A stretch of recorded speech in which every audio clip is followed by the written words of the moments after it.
To expand on the quick introduction we had in day one, this is going to be a comprehensive introduction to congressional debate, which, as a reminder, is the format of debate we're going to be using on the competition on Friday.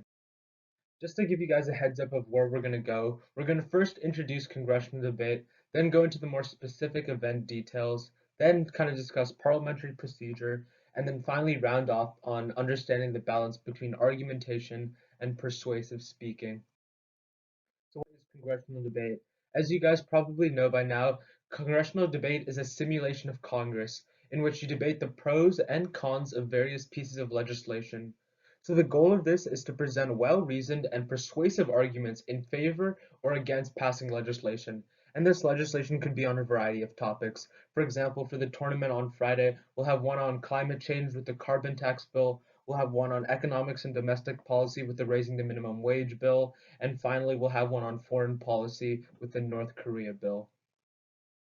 So some of the more specific event details is that a series of legislation are debated in a preset order on that variety of topics, and that order will be the same order it's presented within the packet of bills that you should have access to. So this will be a 3-minute speech in favor or against passing a specific legislation. And then each of your speeches is followed by a period of questioning in which other competitors in the chamber have the opportunities to point out flaws in your logic. So a speech consists of two independent or linked arguments justifying your decision to support or oppose the legislation. The idea of the legislation, its implementation, its details, or the legislation's possible effects or negative ramifications are all ways to debate the legislation and should be causes for you to either support or oppose that particular legislation. So Congress is run by something called parliamentary procedure, and this is just to ensure order within the chamber. The debate in the chamber is run by a presiding officer, which is the person who sits in the front of the room with the gavel. And the responsibility of this person is to dictate who can speak at a given time, choosing who gets to speak and who gets to question during different periods of time. And the speech order generally alternates between those speaking in favor of the bill and those speaking against. So someone speaking in affirmation of the bill will be followed by someone speaking in negation of the bill, and then affirmation, then negation. There are some exceptions to this, but your providing officer will go over this during the tournament.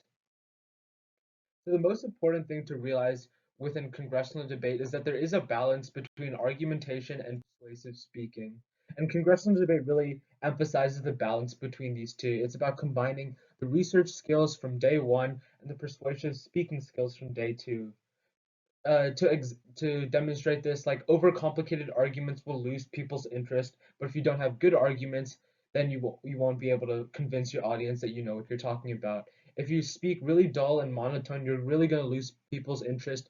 But if you emphasize too much dramatic language and you spend too much time on speaking and not enough time on argumentation, you're also not going to do well. It's really about that perfect balance and having well-reasoned, well-logicked out arguments in order to convince someone that you know what you're talking about, that you're very knowledgeable on the subject, but also the persuasive speaking skills to get your message across and to ensure others can understand your message as good as you can.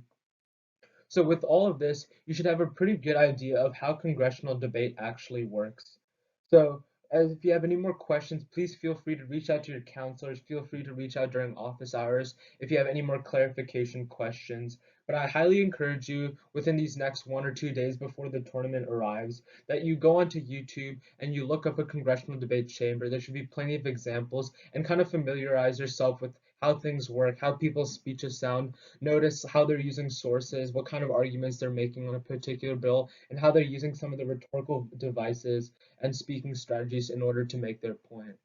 So all in all, congressional debate really is a culmination of argumentation and speaking skills put together in order to convince your audience. If you have any questions, please feel free to reach out and good luck for the rest of the week.